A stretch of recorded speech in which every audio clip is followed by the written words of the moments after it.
These are superb in the feel that they give the riders, and that's why they're able to put on the green stuff. Limits there, right? Yeah. Here's Kiandra Ramadipa, the other Indonesian here. There he has got past Bennett Fernandez duo. At the moment, it's 1.5 seconds. Oh, and a big slide. Yeah. But that's why they're able to push the limits so well. The Pirellis do give Sandez down off the waterfall, and Brian is wide for Brian Iriarte. That's a warning shot. Superb feel, but of course that will, things will change as they get worn, as the track being closed upon by Carter Thompson. Superb stuff from the Australian. His airbag actually, he might have done. He's looking a bit more, I'm going to say plumped. Chunky, dries, and the tyres start to move around a bit more and make things feel a bit more horrible. Carter really want to make amends after a luckless Mugello, and it really was that. He got he's been eating all the pies. Well, of course, these Alpine, even if they are still offering good grip. Punted wide at the final corner, effectively crashed, and then seemingly had a mechanical issue. Nine Stars Tech Air suits are absolutely superb, but of course, if the Tech Air suit decides that you're falling off, he's finding his groove a bit. I think this is sort of the second race as well, a rarity in Rookies Cup. Brian takes a look behind him, sees the big number 50. And there's somebody way off. Singapong off on the black stuff there. What happens, he's feeling really nervous at lunch. Once he gets into the groove out on track, he knows he's going to do really well, doesn't he? On his head and on either side of the front fairing, you've got company, Brian. He has, and I think maybe was it actually Hakim Danish? I'm not sure. There's Hakim Danish, number 13. Those nerves start to fade, perhaps. Well, let's hope so. There's still 10 laps. I'll be wrong, Matt, but I think he actually got somebody hit him and broke the clutch. And he is down in 9th place. But say the airbag can go off, of course, the Tech Air suit, and a couple of corners to go, but they've been caught, haven't they, man? Iriarte up the front then, he is out front. Lever, I think, actually. That's what happened. I think that's what it was. A mechanical failure caused by another. But it then deflates itself, and you've got a second canister. So, you don't have to pull in a... Maybe his airbag didn't go off, and he's just been a bit more elbows out. So there we go. He is leading. Caused by another rider, but as you say, equally luckless. Anyway, nothing to do with him. The number 7, whatever, retire or anything. You've still got the reserve canister that will look after you. Yeah, not the way. Takes the strip off the radiator. Thompson fighting still for Bennett Fernandez going down the hill, chasing after Vader Patama. I'm not too sure whether he did or not. He could have just been riding with a bit more of an elbows out riding style, maybe a bit Ben Spies. Second spot with Ramadipa, that dry line well and truly formed in the braking zone now. Patama. The fastest rider on track last time round. I'm not sure, but certainly looked up. I'm sure we can ask him after the race, as we do have a changeover for third just off the back of them, closing in as well, watching what everybody's doing. He knows how to pick their pocket, and he was doing rather well in dry conditions as well here so far this week. And if you look at place, Ramadipa, the rider who actually won the European Talent Cup race last weekend in the closing stages. Brian trying to make a break for it. And this is a brave move from Brian. He's already had the one practices actually, Peter, the times from there. You do see quite a few different names that we're used to seeing.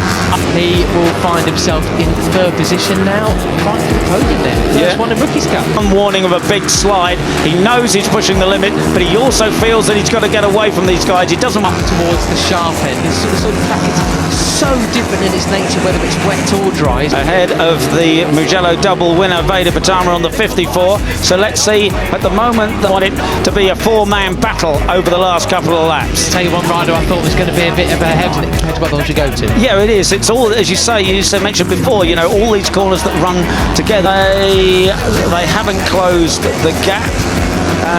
But they'll be a feature in this race. Your pole position Sinterkart pushing down in 14th place, battling just for points now.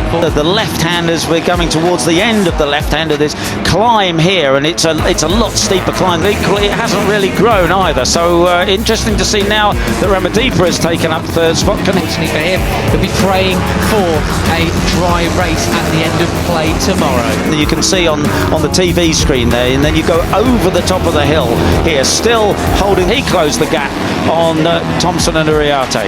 In fact, it does look as though they are. And Keandra Ramadipa relegates Carter Thompson to third place, and he's got the same gear. Flick it right and go down, and there goes Carter Thompson. That's a brave move. That is a Yeah, we'll see what happens when they once they come down the waterfall just through turn 11. We'll get the next lights set on Brian Uriarte at front. And you're on board now with Uriarte looking back at the third. Very brave move. What an overtake that is, but has he made it stick? Perhaps not. Uriarte kept it pinned. Immediate split. It was actually 8 tenths of a second at the last one. Yeah. So what is it going to be now? They're closing. You're under pressure. Can he get up the inside? No. Brian closes the door. Tries to go up the inside, but no. So we have a new leader then. It's Carter Thompson. Lee closer, isn't it? Yeah, they are closing. They are closing. Superb stuff. Oh. Yeah, absolutely slams it shut. A little bit of a twitch there as he comes out that corner. The number 50. This is brilliant stuff from the Aussie. And it's a good time to overtake. 8 tenths of a second now. So Indonesia well on the hunt. They had a flicks it right into the waterfall, plunges down it. You cannot believe how steep it is. Don't hang about, because as a dry line forms, it actually makes overtaking more. Winner in Rookies Cup last time out. Will they have yet another? Are the Indonesians going to be here? You know when something's so steep when you're walking down it, you can't help but start a little jog. That's how steep that is. Difficult because you've got to go off that dry line to get past people. So as the dry line forms, you can stick to it and dominating the cup from here on in. Of course, we do have just 3 rounds left, 6 races. Going down the hill, yeah. And Brian still has the advantage, but it's nothing now. Does it make the life of the guy behind you very difficult indeed? They cross the line then. It's Thompson is left in 2025. You've got to back all the points you can get. How about that? Up 9 places. To the 32 of Ramadipa. Ramadipa goes up the inside, but he's got on the wet patch. You see from Uriarte, Pratama, Ramadipa, Indonesia, 3rd and 4th, and that's pretty. This is Ramadipa from the start of the race, Peter. Superb stuff, but of course, as I said, Brian Uriarte had the dry line offered more grip to Brian. He could break a little bit later, and Ramadipa had to back out of it. Special Zen Mitani from the back of the grid though, Peter, up to 11th place. That's very impressive. Slide, that was a warning, so he knows that he's pushing the limits, but he's having a look up the ins. This is absolutely quality, a dead heat over the line. It looks, wow, yeah, it was Uriarte 12th back from the Japanese rider. Superb stuff, absolutely brilliant. So let's see, I wonder what side of Carter Thompson there into the first right-hander. Backs out of it. Thousandths of a second separating the two of them. That time around we have a 4-way fight. Do you think Brian's thoughts are going to be now? Is he going to pass back as soon as he can, or is he going to